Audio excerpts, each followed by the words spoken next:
In today's video, I am talking to lovely Harriet from Mighty Oaks Home Tutoring, who is a qualified teacher and is now on a new journey as a new tutor.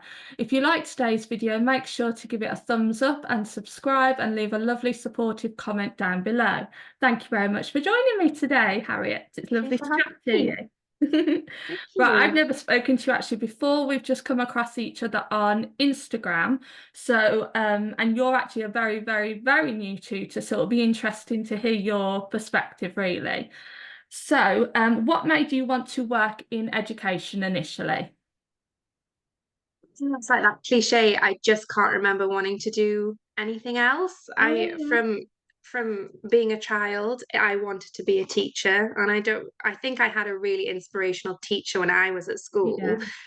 and that was just all I wanted to do. And so there was no question really. After I finished sixth form, I went to university and did a BA honours in primary education, and then was teaching when I was 21. So it was just always what I wanted to do. I don't really remember when it clicked, but yeah, I just wanted to work with children. And who was the special teacher to you that you were really Um, inspired she by? was called Angela Dorner. I have her now on Instagram actually Oh, as an adult, and she was my year two teacher. wow. And I just remember her being amazing.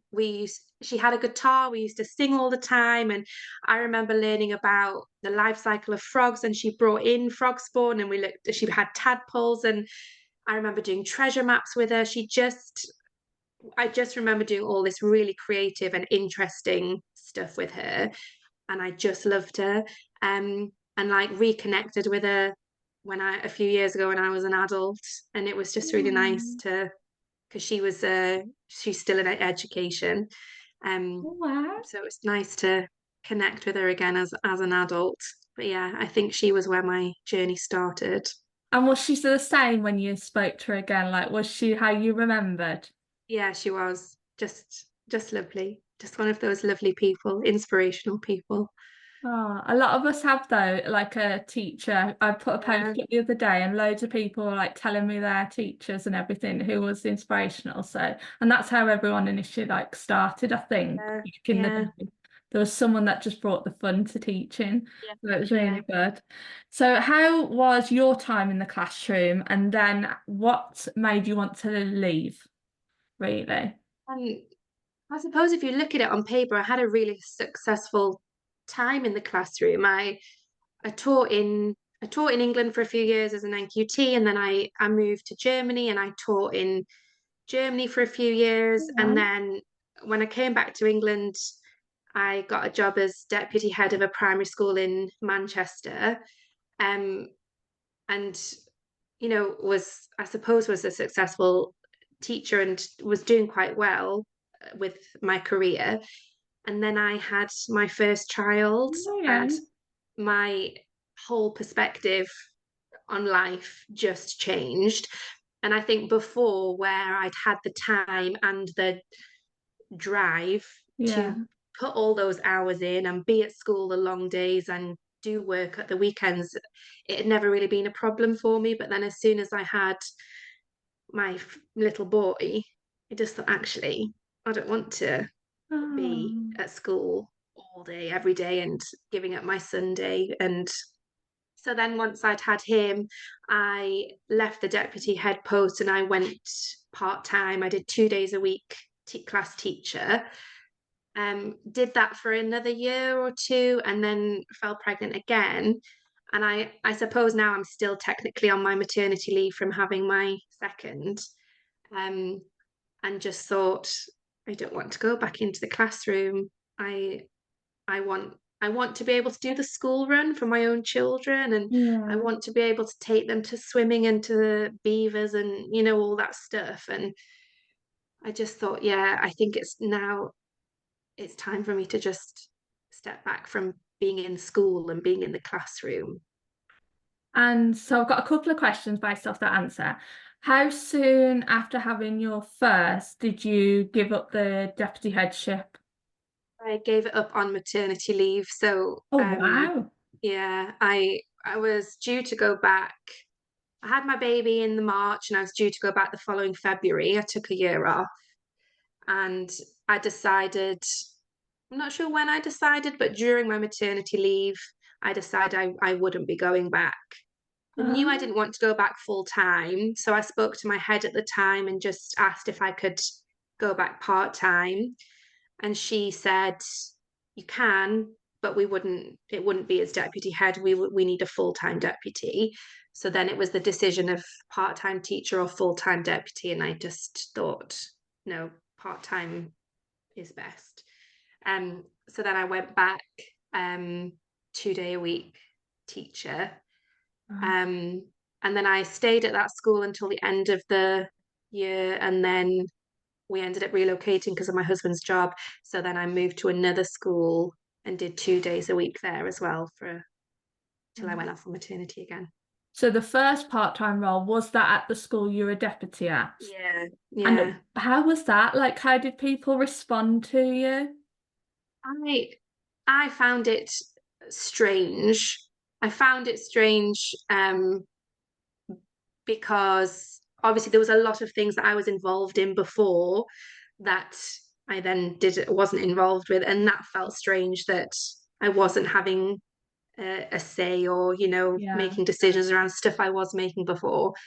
The staff that I was working with, they didn't treat me any differently. They were all lovely, but it did feel strange for me, just not being as involved in the direction the school was going as I had been previously.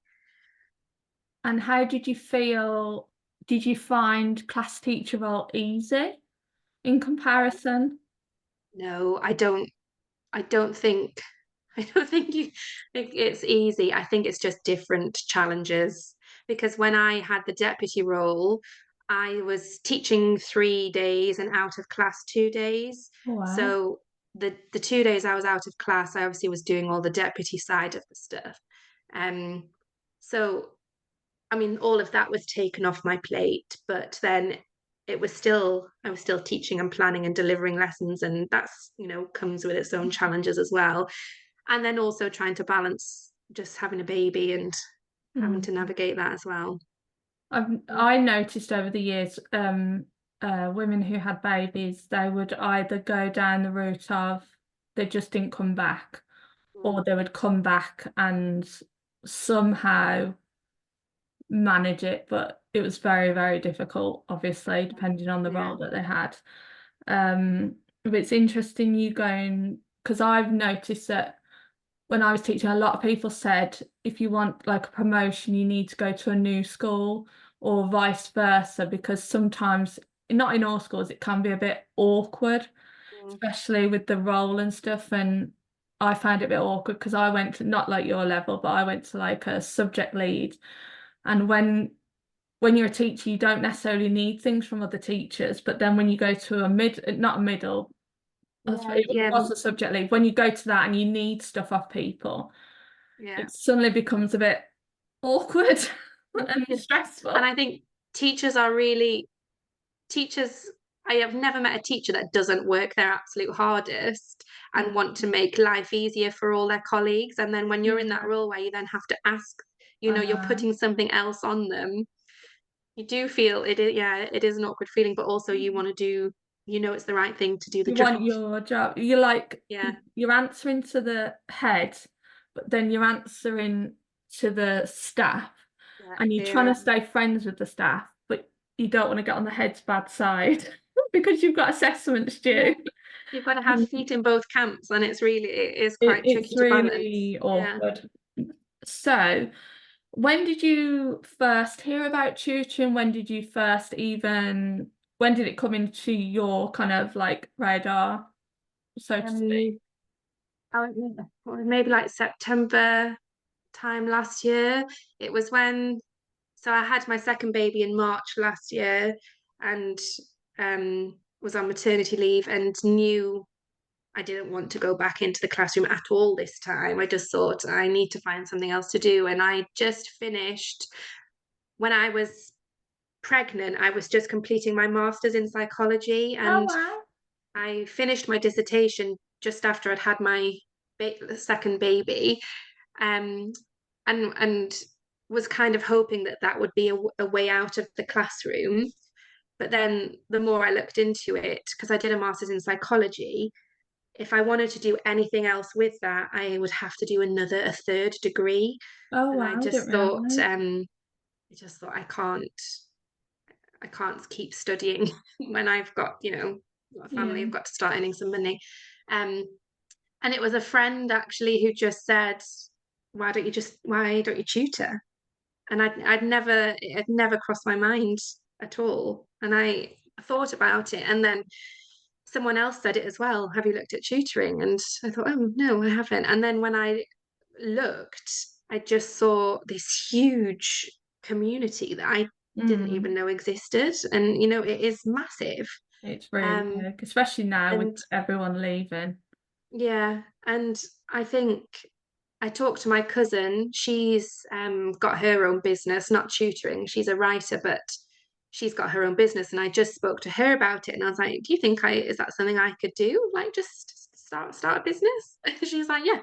So I'm like, okay. So she helped me with the admin side of Yeah. setting up, like finances and tax and insurance That's and all a that kind gold of stuff. minefield.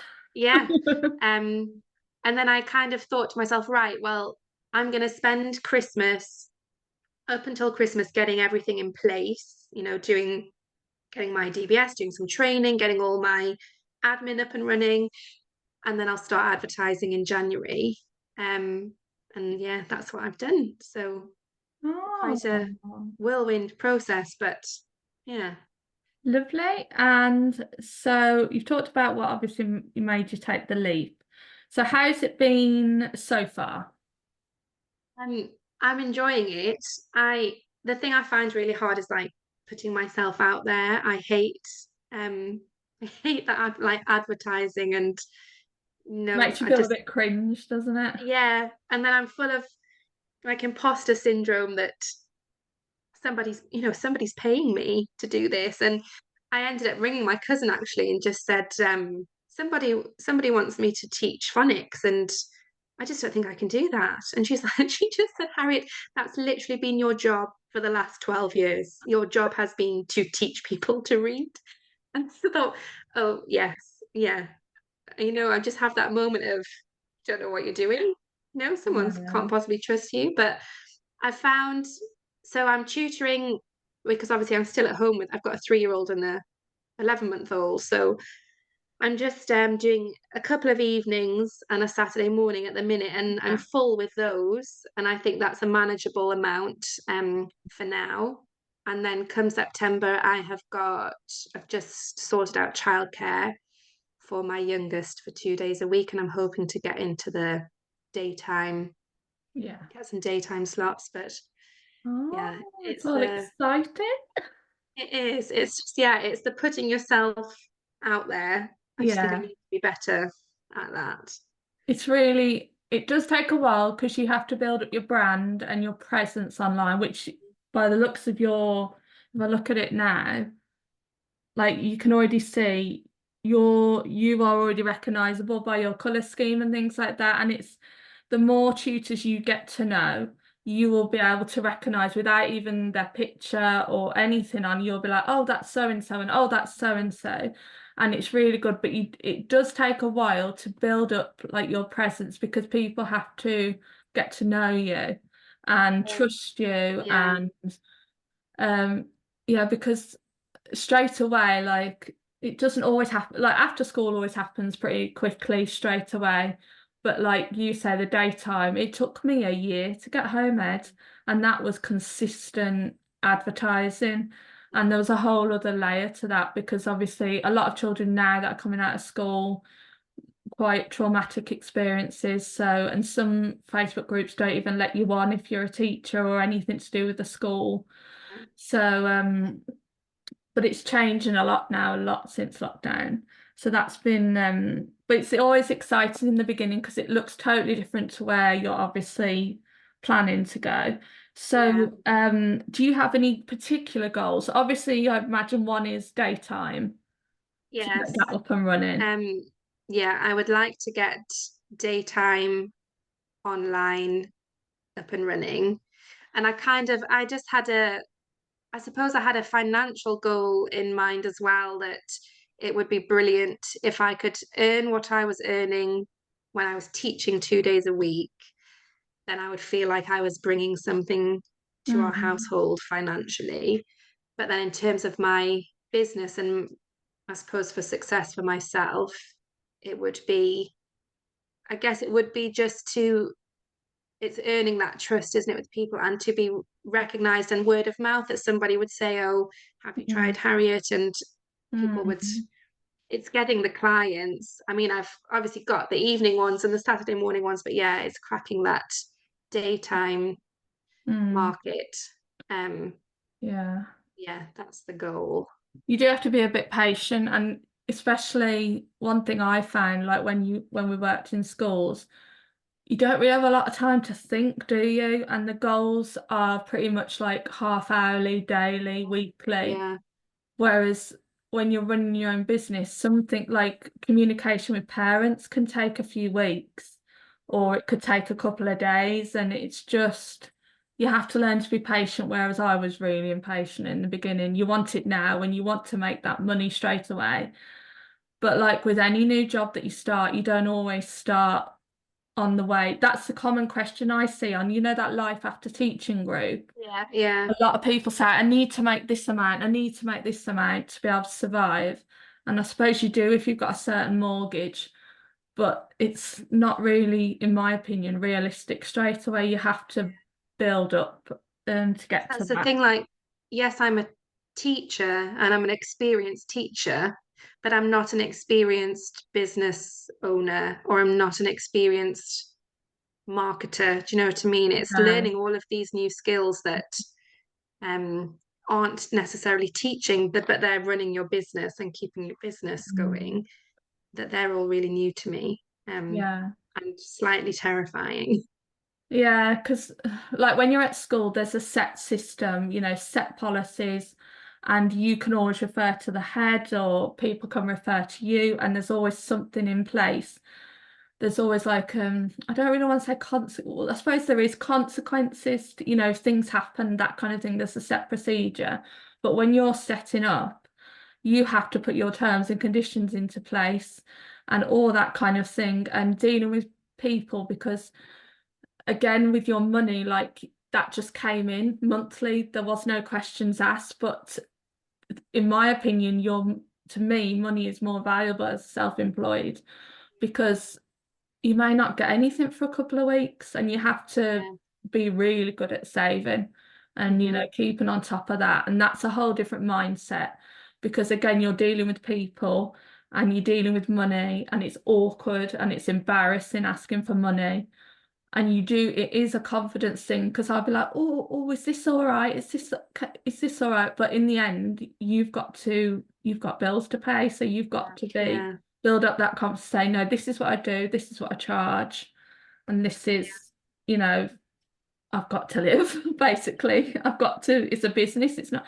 And then the Yeah. other thing with teaching as well is you give so much of your own time to the job. Like you say, you Mm. did really long at days. Like in the beginners, when I was a new teacher, like you, obviously not to the level of work that you did as deputy, but I would have done any amount of hours for the job freely. I would have gone to the shops and bought whatever for my Hmm. class. Yeah. I don't have children like yourself, but like it must have put it into perspective because when you count how much money you're spending as a teacher, and then your children, obviously, priority, you think, well, hang on a minute, I need to save that money for my children. As much as you want to help your class, it's really hard Yeah. balance. It is really hard. So far, what has surprised you the most about tutoring? I think that the size of the community, I just hadn't realized it was Mm, so big, which is, it's like it's a double-edged sword, isn't it? Because it's brilliant, because I find myself lost on Facebook and I look at all of these profiles of these are the tutors, and see so many great things and it's really inspiring. But then also it can also feel like, oh, I don't know what I'm doing, and You can't feel like that. I'm never gonna be as successful or as good as that. Um, but it is nice actually to be parts of these groups on Facebook, and I have found that the tutoring community is just really helpful, which Yeah. doesn't surprise me because they're all teachers ultimately, and teachers just are helpful, kind beings, aren't they, generally? Um, so yeah, I have to say everyone is really helpful, and I have posted in a few groups and asked a few questions, and I don't feel like there's ever any judgment. Everybody is just really kind and willing to help. Yeah. Um, but then also when I think about the sessions I've been having with the children I tutor, I just really enjoy them. And I think there was a moment after I had my second last year where I thought, I don't think teaching is for me anymore. And I did loads of career assessments online, and they all came back and said, you'd make a great teacher. And so, oh no.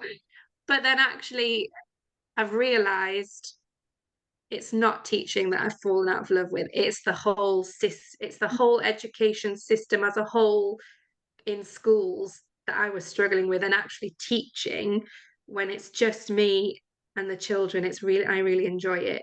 Mm. Um, so And that's been nice to yeah. think I've not lost the love of teaching. It was just all the other stuff that gets And I piled think a on. lot of people do think they've lost their love of teaching when they're in the thick of it. But then, Mm, like you, when they have a chance to step away, they realise, oh no, hang on, I still do like working with children. And that enthusiasm from when you first started does come back. You do get that enjoyment back, and it's really interesting. So, we've talked about a few challenges, but what has been the biggest challenge for you that has oh, possibly it's surprised you as well? I think it's like it's myself. I feel like I could I don't know what the word is, but it's self-doubt, I think, ultimately. And then that can I think, am I good enough? Should I be charging that much? Will I get clients? What if I can't fill my slots? It's just all of these Mm, self-doubt thoughts. And it's trying to train my brain to think more positively about myself, like, do you know mm, what you're doing, or you can do this, or it will be okay. Um, and it is that imposter syndrome that, yeah, mm, I'm just not, I don't think someone's going to find out that I don't know what I'm doing. People remind me that you do know what you're doing. Um, so yeah, I think the biggest challenge is myself. I could sabotage myself quite easily, I think, if I let myself. Um, That's interesting considering the role you had in school, yeah, and like you obviously had a lot of responsibility. And I suppose though, in school you've got a set job, haven't you? Like that's what expected of you. But now as a self-employed tutor, you've got to make that set job for yeah, yourself. There's no one saying to you, you do this, this, and this. Now, when I started, there was some tutors that were very like, oh, you've got to have this and you've got to do this, da, da. And they kind of reminded me of the people at school who were a bit like that. But then the majority of people that you do meet, like you say, are really, they're wanting something different, and and I also think initially when you do start as a tutor, a lot of tutors I've spoken to, they bring that thing of, they keep it to themselves and your competition. Whereas when you actually talk to people, like they're so friendly, and like the more you get to know, the more they'll tag you. If they're full, they'll tag you because they know you're not full and that kind of thing. So I think the tutoring community are trying to do opposite to the teaching community. yeah, yeah. And I Um, think with teaching as well, and especially the last few years, it's so I feel like you're only ever told at school when something has gone wrong that you've done, that's and interesting it's that you and say it's that as well. I know you keep yeah, saying deputy, but and that's it's very rare. It's very rare that someone would walk into your lesson and just be like, "You're doing an amazing job here." It's very rare that those things happen. So I don't know if that's rubbed off on me a bit. That I'm just waiting to hear the negative. Someone said, "Oh, that was great. He really enjoyed it," and I'm like almost waiting for the but But because as teachers we're always told, yeah, that was good, but you could have done this, or and it's having that. I think it's going to take a bit of time to break that yeah. mindset after being in the classroom in the school environment for so long. Yeah, I found that like whoever it was in school, there was always something negative, and it even then started going down to the children because my background's early years, and I'd go into schools and their windows would be plastered in targets for nursery children. And I used to think, can't you just tell them they've done a good job? Like a No, 3-year-old is I not know. bothered about a target. Used to hate with marking. I used to mark writing, and we always used to be told you must give a next step. And I used to think sometimes though, can we not just say you've done a Well brilliant done. job and you've tried so hard and well done? Can we not just give them that before having to say, but next time? But yeah, that's the nature of the beast, isn't it? I just think as a child, you'd be like, oh, Yeah, you'll just turn else. off to it because they're just going to say something else. You just turn off from it, turn the brain off. Yeah. Oh, never mind. Well, hopefully it'll get better. So, obviously, you've got your teaching background. What do you think you're bringing from your teaching background now to your tutoring in a positive way? think I think like this is where my organization skills come into play Oh, because very good. I was a really organized teacher, and I think that's helping me in terms of doing the admin and the planning and everything. And I think I have a very I have a secure knowledge of the national curriculum. I think because of my previous role, I spent quite a lot of time developing our school curriculum. So I feel like I know the school curriculum quite well. Um, and I have a lot of experience with end of key stage Mm. SATs as well. Um, but what I'm actually really looking forward to with tutoring is being able to teach the stuff I want to teach just because it's fun and that Mm. isn't necessarily on the school curriculum, but that is Mm. also really interesting to learn about. Yeah, Um, so yeah, I've got this knowledge I feel of schooling, and I'm able to adapt. I think I'm able to adapt to the child's needs quite quickly because that's what we do on a daily basis as teaching, and develop a relationship with the children I'm working with. But I'm also just really looking forward to teaching things because they're they're fun fun. and interesting. Yeah, Just like what your teacher did yeah, years ago. yeah, That's fun. yeah. That's what I remember. Like, I've got teachers like you, and I just remember the lessons being really fun, really exciting. Because, like, when I went on supply and I started doing all of the year groups, it just made me sad because, like, year 1 and 2 were like sitting for 6 hours a day, Yeah. just And I think writing in books. becoming a mum as well has has really opened up my eyes because now I look at every child, and I when I look at them now I think you are somebody's everything, and um you are somebody's world, and I need to make you feel as confident as possible, as safe, as happy, all of these things I would want somebody to do to my children. Um, and that's really hard to do in a class of, I had 36 at one point, that's really Oh, hard how was that allowed? because it was in key stage 2. And once you're in key stage 2, the limit of 30, the legal limit, doesn't apply, and it comes down to head teacher's discretion. Oh, wow. So you legally can't go above 30 in key stage 1 and early years, but at key stage 2, it's down to the head teacher. So yeah, 36, having to making sure you emotionally check in and everybody's happy in a class of 36 is quite a hard task. But tutoring, I feel Wow. like you build that really good relationship. Yeah. Did you have TAs for that amount? I had one TA for maths and English, yeah, but a lot of the afternoons I was on my own. That's great. I've heard about American classes being like 40 or something. Yeah, it was a Um, lot. I'll get to the end of the day and think, oh my goodness, I don't think I've spoken to so and so today properly because it's just such a big class. gosh, Yeah. that's crazy. Um, what have been the biggest challenges? Right. So we've talked obviously about the tutoring community. When you left, did you feel lonely leaving work, or I suppose were you just busy, obviously being a mom?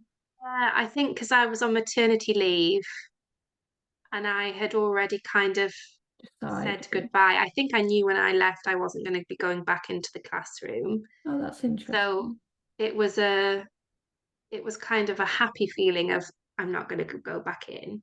And at the moment, most of my days are I am at home with the baby. Um, but so I haven't felt the loneliness yet. But I suppose I think that's where the community of tutors comes Yeah. in because I've already used it when I've had questions about pricing or terms and conditions, and I've just posted it up on a tutoring group. Then everyone's been really helpful. Yeah. That's good. That's good that you know where to go, because I think in the beginning sometimes, not for every tutor, but you don't know where to go and you don't know where to look initially. And it's just those tutors that do reach out to you. You obviously not everyone's cup of tea, that kind of thing, but the majority are quite good. So obviously once you have time to build up, then hopefully, and obviously you've got me as well now as your new tutor friend. Right, so we've just got a few more questions left. So, if you had a piece of advice for a teacher considering leaving, or a deputy, or someone else in the profession, and becoming a tutor, what would that piece of advice be? It was just it's very scary, and I understand why people feel trapped in teaching because of finances. I understand that it's this secure job that Mm, and you can rely on the income to pay all of your bills. But if it's making you miserable, mm, I think it's just you just have to take the leap.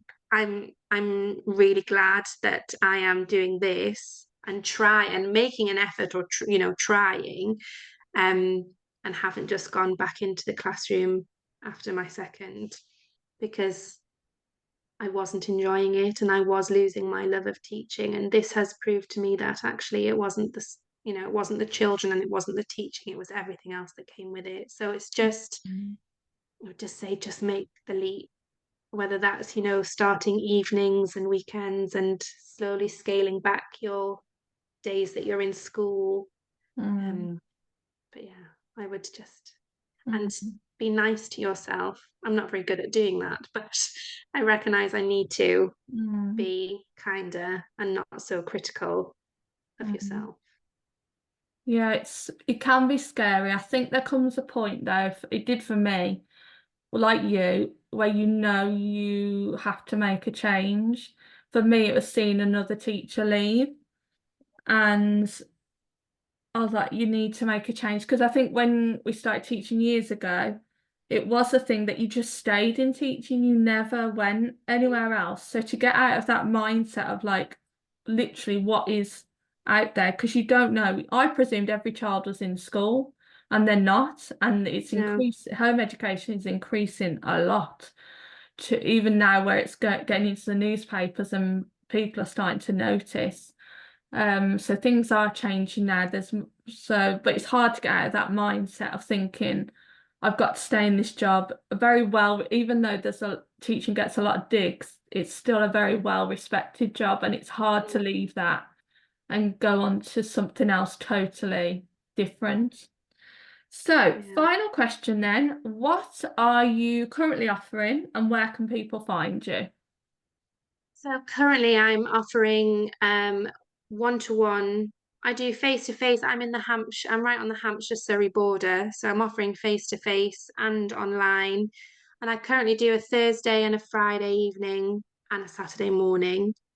And at the moment, I've one session I do handwriting, I'm doing maths with another boy, I'm doing spelling with somebody, I'm doing phonics, I'm doing a bit of a Oh, range. lovely variety.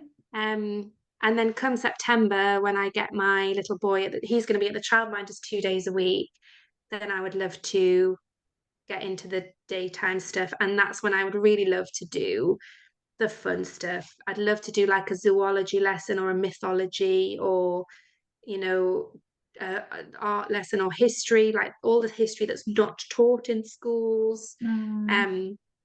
That's where I would love to be in September. Oh, lovely.